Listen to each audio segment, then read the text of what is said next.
السلام عليكم حبايبي الغاليين، عاملين ايه؟ كل سنة وانتم طيبين. تعال نعمل مع بعض 3 اشكال من الجلاش بحشوة مختلفة. ال3 اشكال اجمل من بعض، طالعة مورقة ومقرمشة واحسن من محلات الحلواني. جددي ونوعي بقى، من نص كيلو جلاش هتعملي الكمية الجميلة دي. ما شاء الله التسوية جميلة، لون وطعم وشكل احلى من بعض. هنعمل اساور الست مقرمشة وشرب العسل ازاي، وربات الجلاش كمان واصابع الجلاش بحشوة مختلفة. شايفة الجمال؟ 3 أشكال أجمل من بعض، أنا واثقة إن يعجبوكي. يلا بينا نسمي الله ونصلي على الرسول ونشوف هنحضرها مع بعض إزاي. بس في البداية حابة أفكركم لايك وشير وكومنت حلو منكم كده. شايفين ما شاء الله شربة الشربات وحاجة عسل. أول حاجة نرتب بقى خطواتنا ونوضب الشربات بتاعنا. 1.5 كوباية من السكر، عليهم 1.5 كوباية من المية، وعصرة كده نص ليمونة، ومعلقة عسل كلوكوز. لو ما عندكيش عسل كلوكوز مفيش مشكلة، ولكن العسل الكلوكوز بيخلي كمية السوائل ما بتتفقدش أكتر من اللازم. تمام، هنحطها على البوتاجاز مدة ما تقلش عن 7-8 دقايق. تعال نجيب بقى نص كيلو من لفة الجلاش، نبدأ نحطها في فوطة كده علشان خاطر ما تنشفش معانا. ومعايا 1 كوباية من السمنة، ونبدأ ناخد أول ورقة وادهنها دهنة بسيطة كده من السمنة.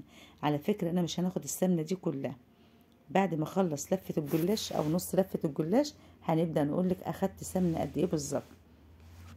هناخد الطبقة التانية أو الورقة التانية من الجلاش وادهنها دهنة بسيطة برضو من السمنة، وهنبدأ نحط الحشوة بتاعتنا بقى مختلفة تماما، وهي البسكوت. جربي بقى حشوة البسكوت دي هتعجبك قوي.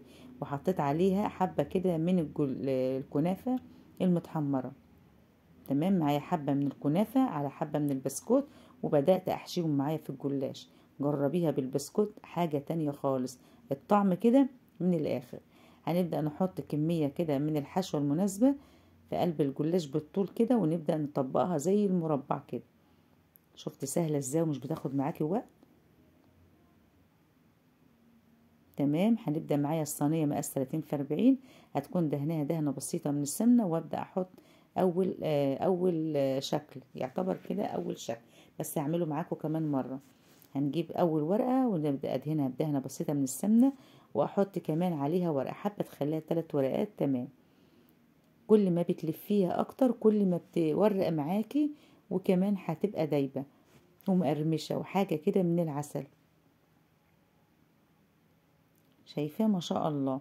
كده خلصنا اول شكل معانا، عملت منه 4 صفوف. تعالي بقى لتاني شكل. هجيب برضو ورقة وابدأ ادهنها دهنة بسيطة من السمنة، وابدأ احط عليها الورقة التانية. شفت قد ايه سهلة وبسيطة؟ هنبدأ نحط الورقة التانية كده، ونحط عليها كمان حشوة من الحشوة بتاعتنا البسكوت على الكنافة. عايزاكي تجربي البسكوت على الكنافة بجد هيعجبك جدا. هنبدأ بقى نفرها كده او نرولها بمعنى اصح. وانا بفرها كده يا بنات ما اعصبهاش قوي، لان لو عصبتيها كده وضغطت عليها هتطلع معاكي معضمه. لا، انا عايزاها كده تبقى مهويه شويه كده عشان تطلع كده مورقه من جوه، وكمان بتلاقيها بتدوب دوبان كده، وفي نفس الوقت مقرمشه. بفرها كده بالراحه براحتها خالص، ما اعصبهاش وهتطلع معاكي حلوه قوي. هنجيب كمان ورقة ونبدأ نحط عليها كمان ورقة تانية، وبين لو حطيتي 3 ورقات برضو، هي بين كل ورقة والتانية لازما تدهني دهنة بسيطة من السمنة. اظبط كده الورقتين فوق بعض بالشكل ده،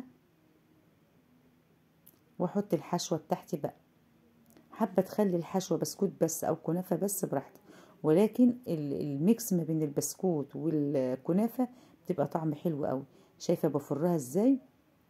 ببدأ بفرها كده براحتها، ما بعصبهاش ولا بضغط عليها. وده كان تاني شكل من الجلاش. تعالي بقى لتالت شكل، وهي اساور الست. هنبدأ نطبق ورقة كده ونقسمها بالنص، ومش هدهنها بقى سمنة، لان لو دهنتها سمنة هتقطع معايا لما اجي افرها. تمام، معايا شلومو او اي عصاية عندك، او اي عصاية ان شاء الله، حتى تكون عصاية شيش طاووق، ونبدأ نفرها كده ونكشكشها، وبعد كده نطلعها بالراحة اهي، ونطبقها على بعض.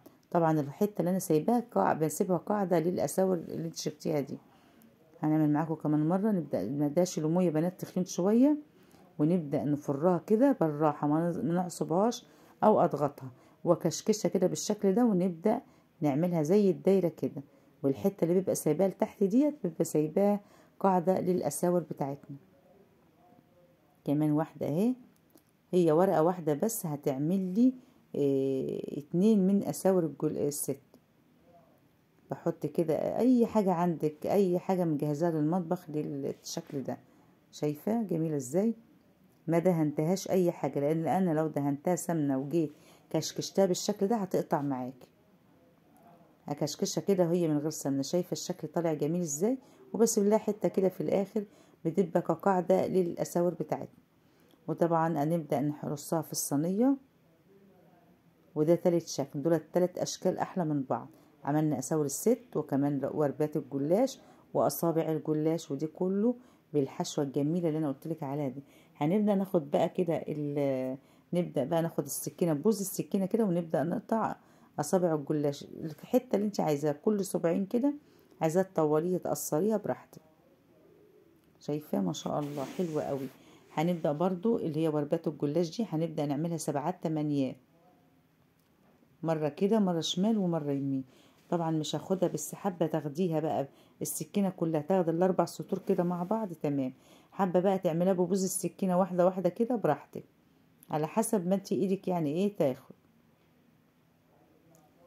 شايفة ما خدتش وقت ازاي؟ سهلة وبسيطة وطريقة بسيطة، والتشكيل كمان بسيط جدا جدا.